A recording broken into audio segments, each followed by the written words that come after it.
है एवरीवन, कैसे हैं आप सभी लोग। आई होप आप सभी बहुत ही अच्छे होंगे गाइस। और मेरे चैनल पे जो न्यू आते हो, पहली बार देख रहे हो गाइस, तो प्लीज़ चैनल को सब्सक्राइब कर लीजिए, वीडियो के लास्ट तक बने रहिएगा। और ब्लॉग मैं अभी दोपहर से स्टार्ट कर रही हूँ, 1:45 हो रखा है, 1:45 हुआ है अभी।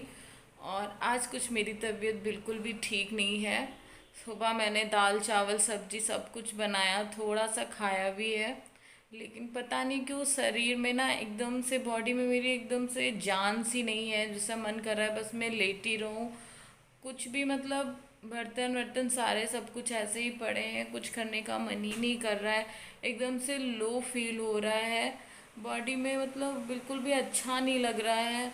मन कर रहा है बस लेटी रहूं, कोई काम भी ना करूं। और मुझे अभी जाना है, 2 सवा 2 पे निकलना भी है और मुझे तैयार होना है। और मेरा तैयार होने का सच्ची में ना बिल्कुल मन भी नहीं कर रहा है कि मैं साड़ी बांधूं और कहीं जाऊं, क्योंकि कहाँ जाना है।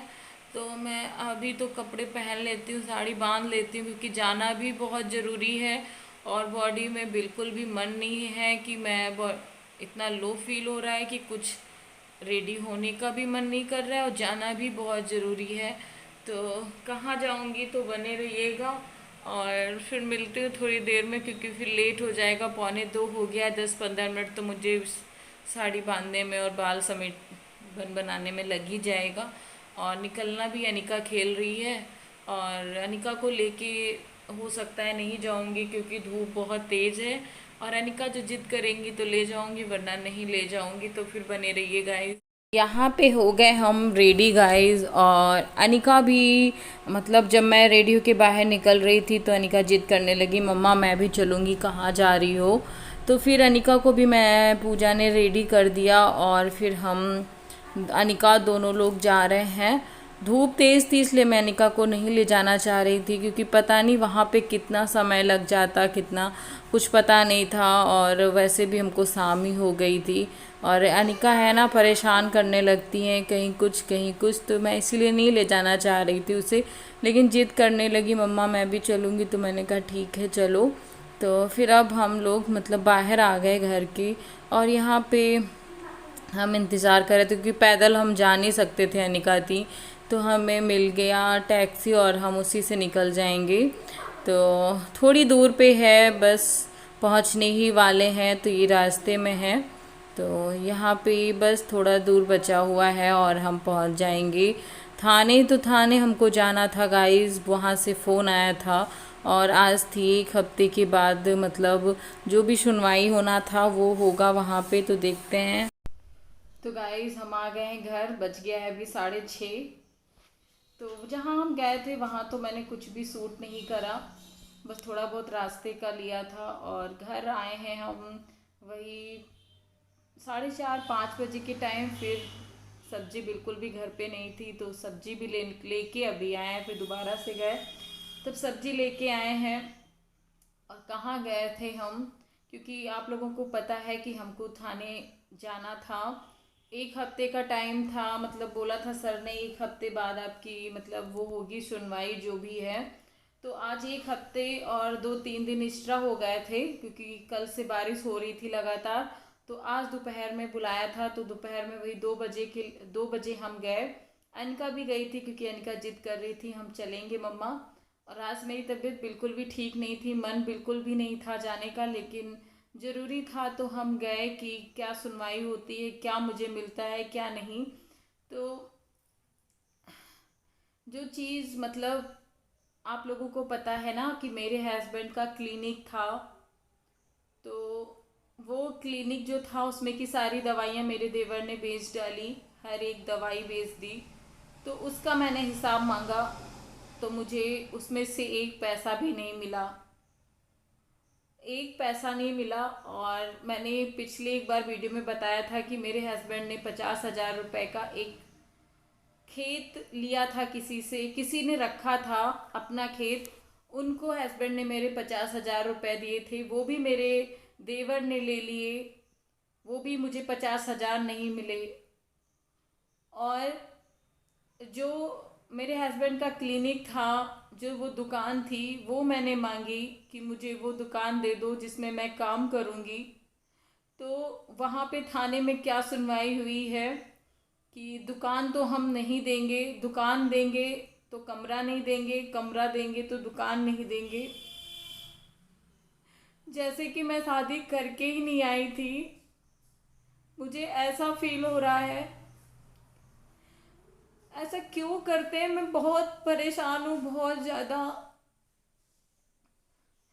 जिस कमरे में बैठी हूँ सिर्फ उसी में मेरा हक है, बाकी मेरा किसी चीज़ में कोई हक नहीं है। उन्होंने बोला है जो आप दुकान ले लोगी तो कमरा नहीं पाओगी, कमरा लोगी तो दुकान नहीं पाओगी। ये कैसा समझौता है?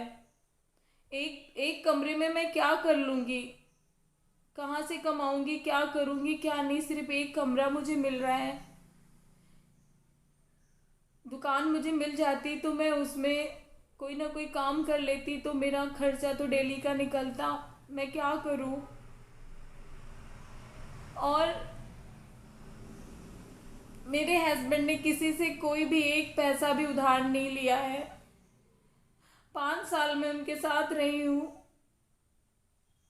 5 साल मैं कभी भी उन्होंने किसी से एक पैसा भी नहीं लिया।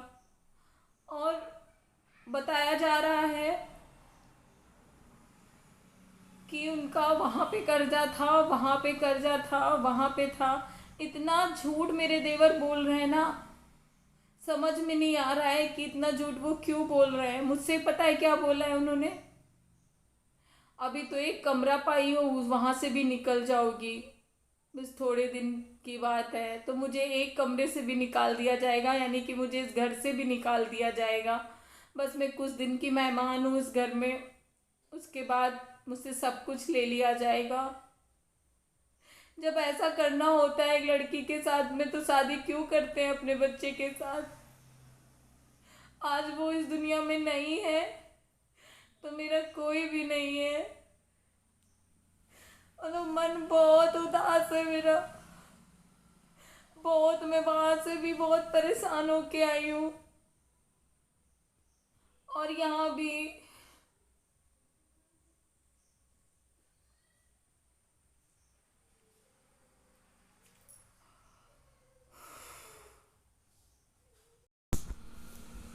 तो गाइस, उनके भाई थे, तो उनका भाई में हिस्सा है, तो हम उस भाई के, हम भी तो कुछ थे।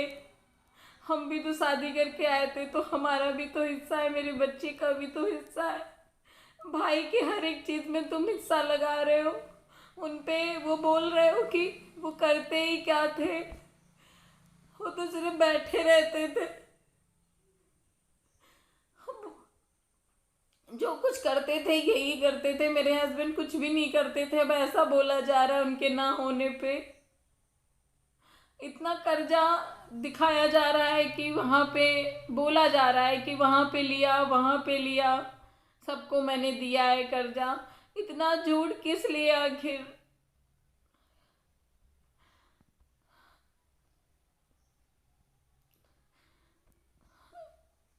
तो मेरे बच्चे के लिए भी नहीं सोचा जा रहा है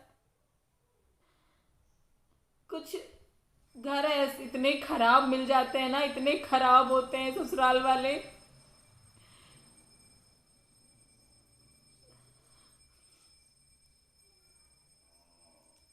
बहुत ज़्यादा परेशान हूँ मैं। रोना नहीं चाहती क्योंकि मुझे पता है वो लोग वीडियो देखते हैं मेरी, उनको मज़े आएंगे कि मैं हार गई हूँ। तो मैं हारी नहीं हूँ, यहाँ से सुनवाई नहीं हुई तो आगे मैं करूँगी। आगे का मैं सोचूंगी क्या मुझे करना है, क्योंकि मुझे इस घर से तुम निकाल नहीं सकते ऐसे, जैसे तुमने बोल दिया है मुझसे। सुबह से वैसे भी मेरी तबीयत सही नहीं थी, लेकिन दिन पे दिन मुझे टेंशन पे टेंशन मिलती जा रही है। क्या करूं मैं, कुछ समझ नहीं आ रहा है। मेरा सामान निकाला जाएगा, मुझे घर से निकाल दिया जाएगा। देखते तुम मुझे घर से कैसे निकालते हो, मेरा सामान कैसे निकालते हो। तुम डटे हो तो हम भी डटे हैं अपने उस पे, कि जो मेरा हक है वो तुम मुझसे ऐसे नहीं ले सकते। पूरी दवाइयाँ बेच डाली, वो सारा रख लिया, 50,000 वो भी रख लिए, 1.5 लाख वो भी रख लिया। मतलब मुझे कुछ भी ना मिले, हम बेकार हैं। हम चाहे जैसे अपना खर्चा चलाएं या कुछ भी करें, उनसे कोई मतलब नहीं है। तो कम से कम जो मेरा है वो तो मुझे दे दो। ये कौन सा मतलब नियम है कि जब हस्बैंड मर जाए तो उसकी वाइफ को, उसके बच्चे को बिल्कुल कुछ समझना ही नहीं है। तो शादी करके क्यों लेके आते हो? पहले तो बहुत अच्छे से शादी करते हो, फिर बाद में इतनी नौटंकी।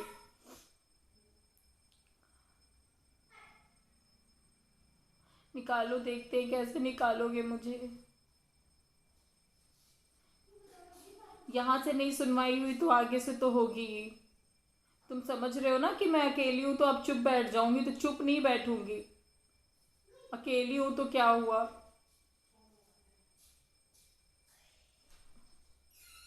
इतनी दुष्ट हो मुझे पता नहीं था। तुम्हारे आगे भी बहनें हैं, तुम कभी उनकी भी,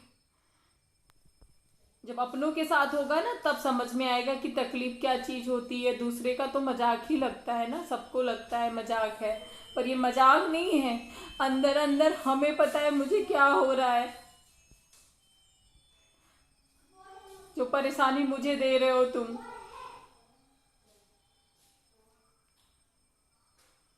जब तुम्हारे पे बीतेगी ना, पड़ेगी, तब तुमको लगेगा कि हाँ मैंने कभी किसी के साथ में गलत किया है। मैं कैसे ले लूँ एक कमरा? मुझे वो दुकान नहीं दी जा रही है जिस दुकान में मैं, वो मेरे हस्बैंड की दुकान थी, वो भी मुझसे छीन रहे हो। शर्म नहीं आ रही है तुमको? बता रहे हो दुकान देंगे तो कमरा नहीं, कमरा देंगे तो दुकान, जैसे हम किराएदार हैं इस घर के। किस तरीके से मेरे साथ में बिहेव किया जा रहा है, मुझसे धमकी दी जाती है कि कुछ दिन की मेहमान हो तुम इस घर में। तो देखते हैं कौन हम कुछ दिन के मेहमान हैं कि नहीं है। जो जो तुमने बोला है ना मुझसे, रुक जाओ तुम भी अब। मैं भी इस तरीके से चुप नहीं बैठूंगी अब। बोलो जो तुमको जितना बोलना है। इतना गिर जाओगे तुम, मैंने सोचा नहीं था। हाँ, बंद कर लेंगे। ठीक है गाइस, अब मैं इस ब्लॉग वीडियो को एंड करूँगी। और मैं बहुत ज़्यादा हो गई हूँ परेशान। मेरे ना दर्द सी होने लगी है सीने में, बहुत ज़्यादा। यहाँ पे कोई दवाई भी नहीं है कि जो मैं दवाई खा लूँ कोई दर्द की। सारी दवाइयाँ तो बेच डाली। पर से झूठी कस्में बता रहे हैं मैं कसम खाऊंगा। तो कसम, तेल आ गया। ठीक है, ठीक है गाइस, तो फिर मैं इस वीडियो को एंड करती हूँ।